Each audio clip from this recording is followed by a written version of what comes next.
Hi,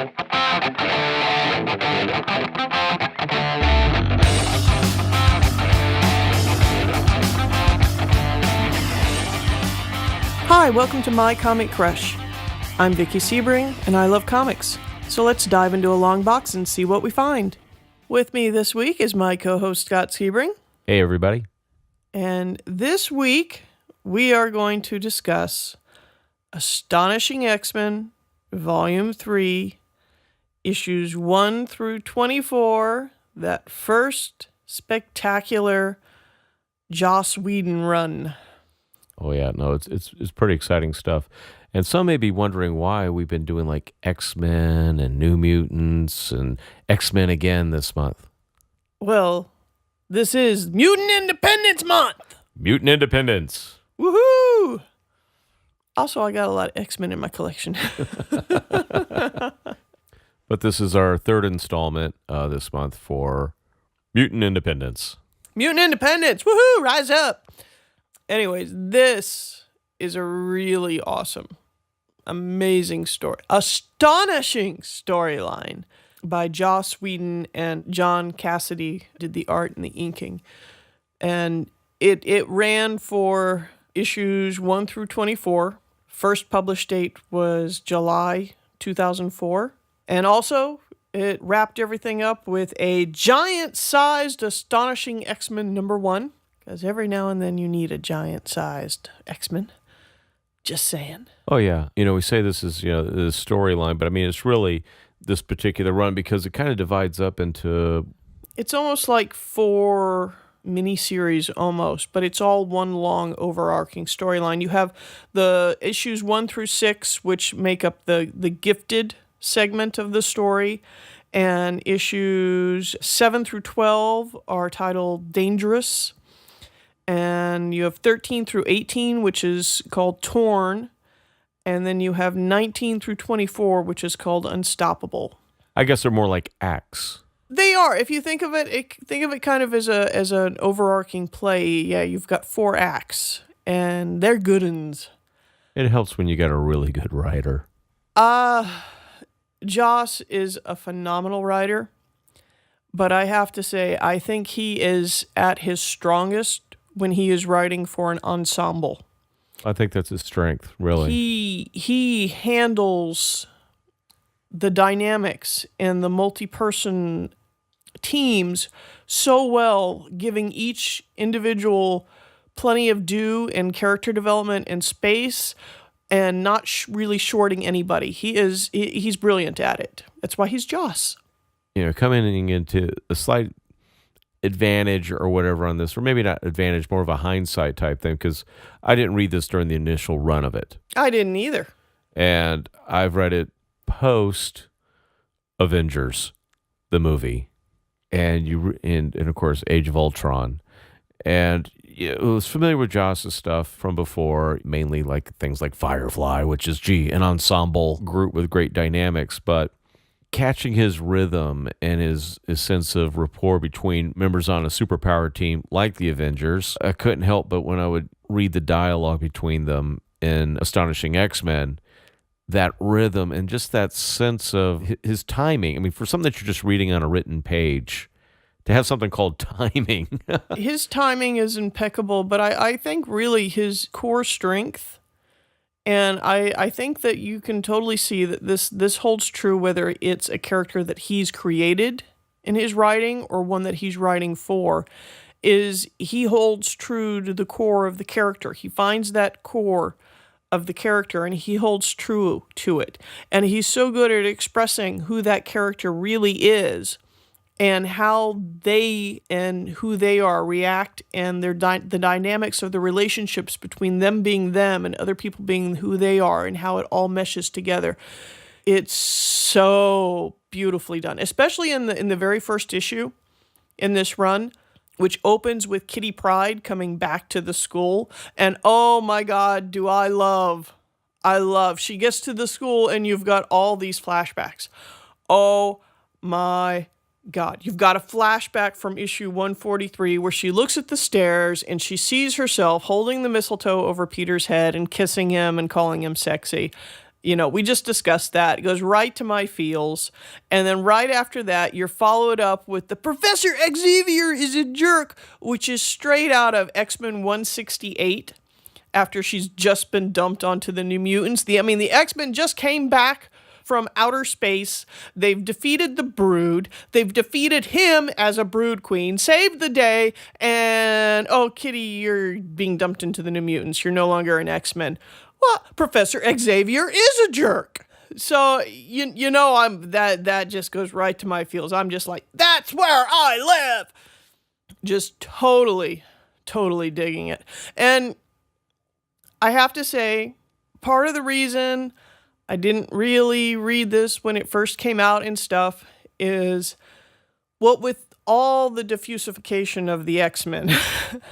Diffusification. There was today's word is brought to you by, yes. It was so hard to keep track of different storylines and stuff, and I really just wanted to concentrate on Uncanny X-Men for a while. I'm like, no, I'm not going to get sucked into all these others. And plus, then you had all the stuff going on with Scott and Jean and Emma, and it's like, it was just like, And Wolverine seems to be running in every other title in Marveldom at that point.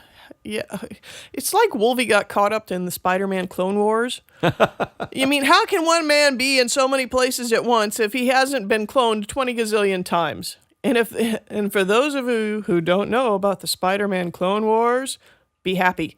Be very happy. I think there's a group of men in black that go around and erase people's memories. Yes, I definitely think so. They'll probably be coming for us, having broadcast this. There's special divisions of psychiatrist offices where, just for the refuse that was left from the people who had to read the Spider-Man Clone Wars. The poor schmucks that bought every issue and tried to make sense of any of it. Oh, my. Not one of Marvel's finest moments. I said it. Yes. Definitely not one of Marvel's finest moments. That's probably a separate podcast. I think that could be a whole... No, we don't need to go there. We don't need to talk about it. We don't need to go there. Okay. It shall be the chapter of Marvel that will not be, Look, I'll talk about Assistant Editors Month. I'll talk about the new universe, but even I have my limitations. I'm not doing the Clone Wars. No. Yeah, those are the Marvel Clone Wars, not the Star Wars ones. Don't get confused. Anyways, it is Voldemort to us. That shall not be named. Yes, he who shall not be named. Where were we? Where were we? We were talking about the flashbacks, but part of what I love also is there is some awesome bits, especially this first issue where Kitty comes back. It's like she winds up being late to be introduced to all the students at the school as their new instructor, and walks in, am I late? And of course Emma's like, yes, you're late. And Kitty's like, well, at least I remembered to dress. I mean, wham, bam, ooh. Meow. I'm like, go Kitty, go, get her. There are so many beautiful lines like that. But I'm not talking just about snark. I'm also talking about there are these brilliant small synopsis of a psychological drama that's taking place in relationships. There's this moment where Wolvie and Scott are fighting, okay? And Beast is like, what is this all about? And Emma is like, what do you think? Superpowers, a scintillating wit, and the best body money can buy, and I still rate below a corpse. Wow. Does that sum up so much of the dynamic that is going on?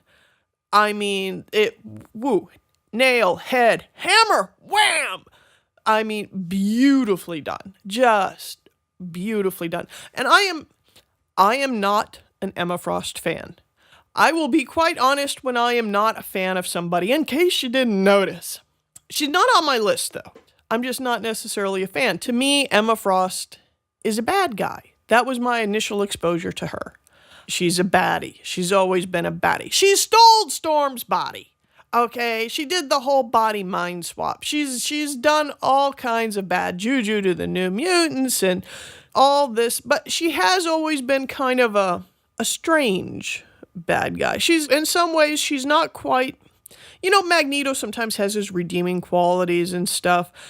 Emma is very much out for Emma, but she's got a streak of wanting to preserve and take care of mutants too. She's got a little bit of that mothering streak in there, but sometimes her self-preservation and her selfishness gets in the way. So since I come at her from the whole long history of knowing her as the White Queen and what a real piece of work she is, yeah. I was thinking of another word, but I try and keep it PG, My mom listens. Anyways, I think this series, this run with Joss and his writing, because he handles her so well, and you see the dynamic between her and Scott and the rest of the team, and there's so much going on in here. I don't want to give too much away because there's so much going on in here, and if you haven't read it, please read it. It's, you can find the original back issues, you can get it in trade paperback, and you can even watch it as a motion comic, which is really freaking awesome. Although, don't get me wrong, I've seen the motion comic and I've read the issues, and I think they did a stellar job with the motion comic, really capturing the essence, but there are a few bits that are left out that you do get in the comic, so I prefer the comic, but then I'm always going to prefer the comic. That's just me. But anyway you go, watch it, read it, listen to it, however you can get it. It's so good. But this really helped me reconcile Emma being an X-Men. Even though I still think she's a witch, I sort of see more depth to her character and why she is on this team, why she is at the school, why she was entrusted by Professor Xavier. I guess my reservations with her does kind of come from that things like even when Magneto would be a member of the team or working alongside the team, I still just didn't trust him in the long run. I knew somewhere along the line he had to turn back into a heel or just do things that was not my cup of tea, not deemed as a hero. And seeing Emma in the lineup, I still kind of had that reaction of like, hey, the Fantastic Four, Doc Doom is now a member. I just look at it like, you mean this guy? Oh yeah, he's had plastic surgery. He's doing much better now. He's gone through his therapy, and he's quite reasonable once you get to know him. No, he's Doc Doom. Look, she's still not necessarily a nice person. She's not necessarily likable, but you start to see some of the underlying motivations and drives that made her a member of the Hellfire Club, but also make her a member of the X-Men. I just underline it that actually she's been a member of the X-Men and whatnot for so many years because there's just too many artists who like to draw her. Well, there may very well be something to that, but they've done thus her wardrobe most of the time. they have done a really good job here of fleshing her out in this. Oh, you went there. Oh, the puns. Ow. You're not the only one who gets to use them. I really like the way the relationship, especially her relationship between her and Scott, and her relationship with the rest of the team. I really love the way he's laid it out. He takes you through it, really kind of helps you understand the dynamics and tensions that are going on inside with her there, because they're not all happy bo-hunky with her. It's not an easy fit, but it is an interesting dynamic. It plays itself out so well in this story. What I really like about it as well, and I keep harping about his writing, is that he's been about the most comprehensive writer that I've seen on an X-Men issue since Claremont. I'll give you that. Like I said, one of his strengths, especially with teams, is nobody gets shortchanged. Nobody gets shortchanged. When he writes for a character, you feel he's writing for that character. That you feel that character speaking. You're like, yeah, he nails it. Even the students who are not necessarily the most fleshed out of characters yet, because they're students, you may not have been exposed to them, and sometimes you get news and new students, you don't really know who or what they are. You still get that individual sense of identity. Even if you're not exposed to them that much, you still get that sense that this is an individual with different motives and motivations and wants and needs.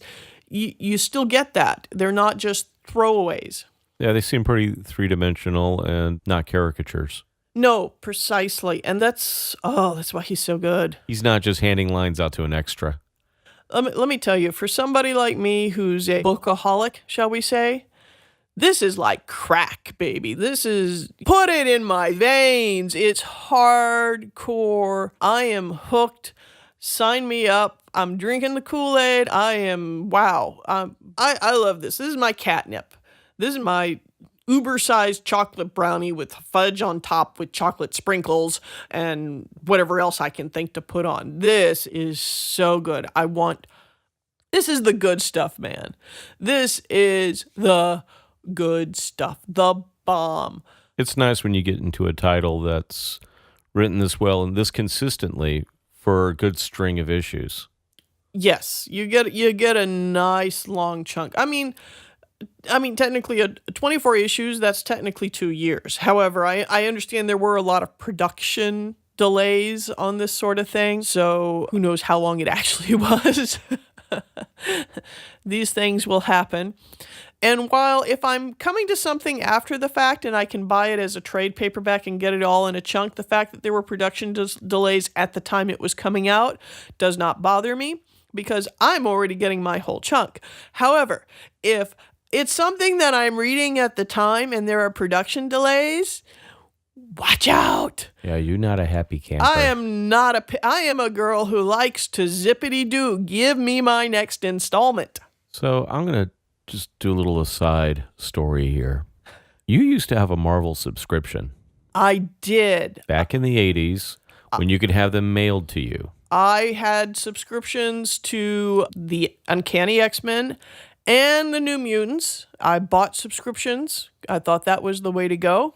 However, you couldn't wait for them to be delivered in your mail. No, are you kidding? They got to me through the mail, through the post, like 3 or 4 days after they hit the stands. You think I could wait that long to read my next issue of the X-Men or the New Mutants? No. So what was I doing? Were they coming in the mail? Yes, but was I still down at Star getting my issues from Sid so that I could read them right then and there because I couldn't wait however long I had to wait for the mailman to show up? Darn tootin'. Yeah, you wouldn't be able to handle like 2 or 3 months delay on an issue. Ah! No. No.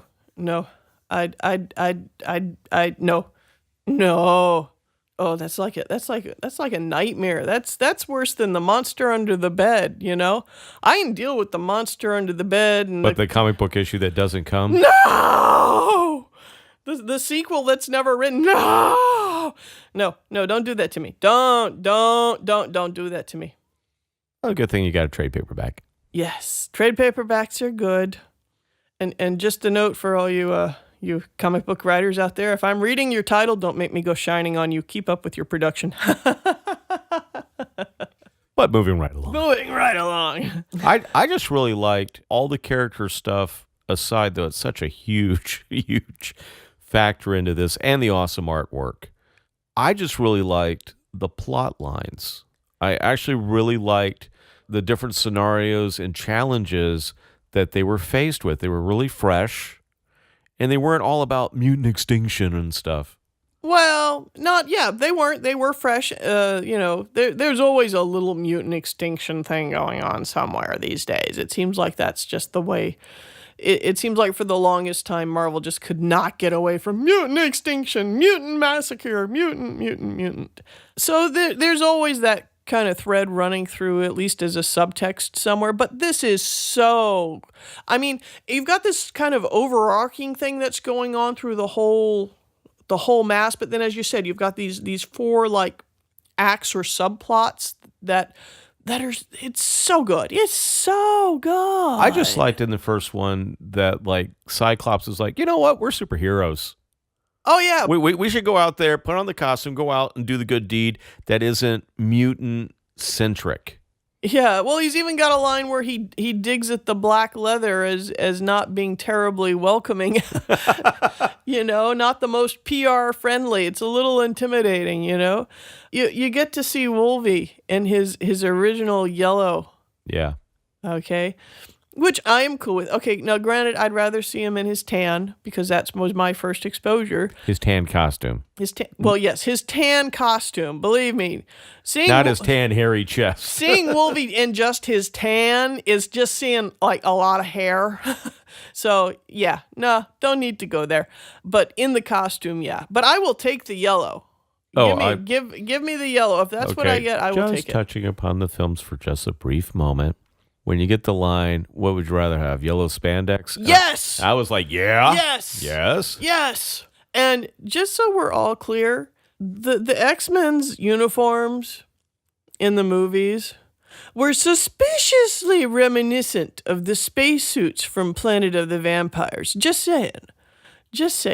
Maybe the color palette was a little different, but there was some heavy influences there. I think they took tracing paper. Just saying. Yeah. If you're not familiar with Planet of the Vampires. Awesome B-movie sci-fi, well worth seeing. And when you do, you'll totally see what I mean about the outfits. Anyways, yeah, no, especially the first storyline, especially because you get, okay, so it's not my X-Men, the X-Men team that I imprinted on when I first started collecting and reading the X-Men, but it's pretty darn good. I mean, you've got Kitty Pryde, you've got Cyclops, you've got Wolvie, you've got the Beast, okay, you've got Emma Frost, I can deal. And later on, you get some more additions. Some other familiar faces, yes. And then you get some really cool students who were, the students are very intriguing. Especially, let's see, what was it? It was called Blindfold, who I want to learn more about her. She's something interesting going on here. She's psychic. Is she telepathic? Is she a precog? What's the deal? She's neat. She has no eyes. That's why she's called Blindfold. But she is a very interesting character. I want to see more of this character. I want to see the development. I want to see more training in the Danger Room with Wolverine. Where he is the danger. There are some fabulous lines in here. We're just trying not to give too much away. I don't want to give too much away, but there's one line where Wolvie says, I drank a beer, and Beast is like, same principle. And when you read the story, you'll get it in context, and you'll be like, oh, that's so freaking awesome, because I was like, oh, that's so freaking awesome. And you know what? You get to see a side of Wolverine that I had never seen before. I think it was the most unpleasant side of Wolverine I had ever seen. I had never seen this Wolverine before, and I enjoyed it immensely. I have read a lot of Wolverine stories in the X-Men, out of the X-Men, team up, specials and stuff. This was a side of him I had no idea was there. I've seen him more psychotic, more beast-like, more animalistic Wolverine. I've seen more zen like Wolverine. The Samurai Wolverine. But I have never seen this kind of Wolverine. This was... And I really don't want to see this side of him again. It was done incredibly well. It was so fun. It was so fun. I didn't like that Wolverine. Oh, and once again, I love Kitty, and she is so bad in this. I mean bad, like bad, man. She's a bad mofo. She rocks it. She is just so hardcore in this storyline. Yeah, Joss really utilizes her well. Well, she's so integral to so much of it, and yeah, she got a lot of love here. I feel like everybody got a lot of love. Some parts of the storyline on Beast were phenomenal. Just so well done, and his portrayal and the different aspects of him that you wind up going through, different tribulations and trials and the things that psychologically he is concerned with. You get all into it. It's so good. So well done. And the other cool thing is that, as with the wonderful world of Marvel from time to time, is you start getting guest appearances from different characters across the Marvel Universe, whether it's the Fantastic Four. Yes. Yeah, Spidey makes an appearance. Yes. Doctor Strange makes an appearance. You actually get quite a large cast of guest appearances going on in here. I mean, you really do get a lot of the different characters in the Marvel Universe, but also you get a little special division, not really quite of S.H.I.E.L.D., but of S.W.O.R.D. S.W.O.R.D., which is its own organization. They're not a subset of S.H.I.E.L.D. In some regards, they kind of... Just the uniforms look very similar, other than being like in green. Well, Agent Brand is green. Let's talk well, a little at least about her hair. Let's talk a little bit about Agent Brand. I like her. She is... I like her in my own way, because she don't take no... She don't shiv. to steal from another writer, she's balls nasty. She don't shiv. There's an 80s reference. Yes, in a whole different universe, too. Yeah. Woo, clash.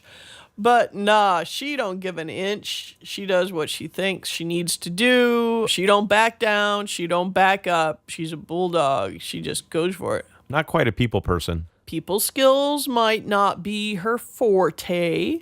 Oh, what was it? There was one point where one of the psychics or the sensitives who work for S.H.I.E.L.D., who's I believe of an alien race of some kind, or if not, he's a definite mutant of some sort, looks at her and goes, "If I were to eat your head right now, 2/3 of the staff here would cheer me on." And her response is, "Oh, my popularity ratings improved. My numbers are up." She's got a job to do, and she's gonna do it. I kind of like her.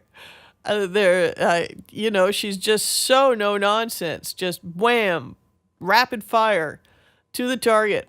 I mean, I'm sure it's happened, but I've yet to see it personally. Banter between her and Carol Danvers. It has happened. I have read some of it. I would like to see Joss do it, because that would be just wonderful, scintillating. He writes good dialogue. He does, and he does good banter.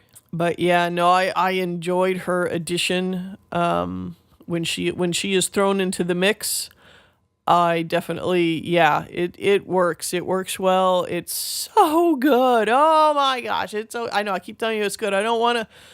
I really don't want to give it too much away. I want you to be able to, if you have not read this, I want you to be able to go and read this and get the feels and enjoy it as much as possible. If you have read it, but it's been a while, go back and reread it. Let me tell you, in the last month, I've read it probably 4 times through over and over again, and it's still good each and every time. I mean, people can disagree because it's all subjective. It's really refreshing for me to read a comic where they can still surprise me in a good way, in a storyline that still feels like a classic storyline. None of the moves felt like it was like, oh, this is so we can up more sales by, we're going to kill off this person's going to have a different costume change, and this person's going to break up with this person, and this person's going to quit for the 80th time. Well, none of it felt like that. Well, I have to say there are a couple things I want to point out here. It is my understanding that Joss really wanted this particular storyline to be standalone, meaning there's not a lot of crossovers with the rest of the Marvel Universe. You don't have to buy, story continued in Fantastic Four, whatever, story continued in Uncanny X-Men. It's just right through. It's all there. There's no real bleed over. It's standalone what it is. And I love that. But 2, touching on what you're saying is, these are none of them, except for some of the students and maybe 1 or 2 other, but the core X-Men characters that we're mainly dealing with the most in this storyline, they've been around a while. they're not new. They have been written about, by, and for quite some time. And for a long-term fan who's been reading them over years, it is so great to read them and have them feel fresh and new and feel like they are who they are and they are true to their core, but there's still more coming out. You're still learning more about them. You're still seeing them evolve and change, and not in a radical 180 type of change that insults you because of you knowing the character for so long and their history that somebody etch-a-sketched them, shook them up, and made them somebody totally new, just 180 to 100-degree turn suddenly. No, these are proper type of character changes and things that evolve and happen, and you are believable as actual character growth and development. And it's so well done. It's like coming home to put on your favorite warm, comfy robe. And instead of finding your favorite warm, comfy robe that's all kind of worn and tattered and almost falling apart, it's still your favorite warm, comfy robe, but it's like repaired and new and restored and no longer worn through and without the holes. It's awesome.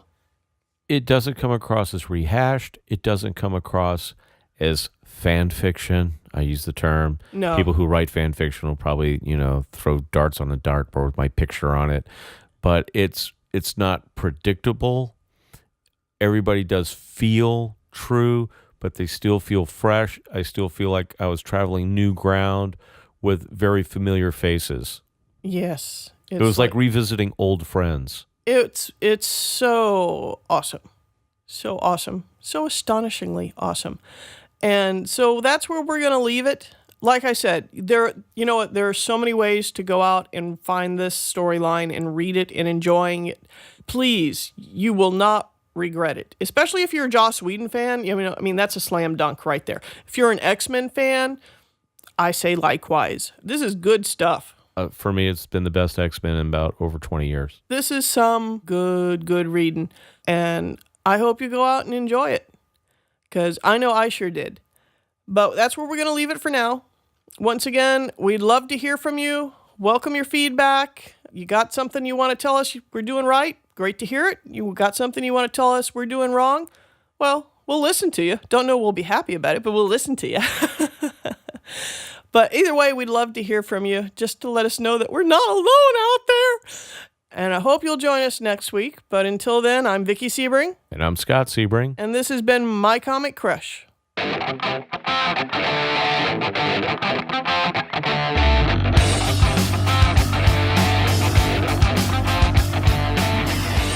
My Comic Crush is a production of Sebring Arts. Executive producers Vicky Sebring and Scott Sebring. Sound production and theme music by Scott Sebring. Special guest provided by Blackmail and Shameless Begging. For more episodes in this series, you can visit our website at mycomiccrush.com or find us on iTunes, Podcast Republic, or wherever fine podcasts can be found. That's all for now, so go out and read something.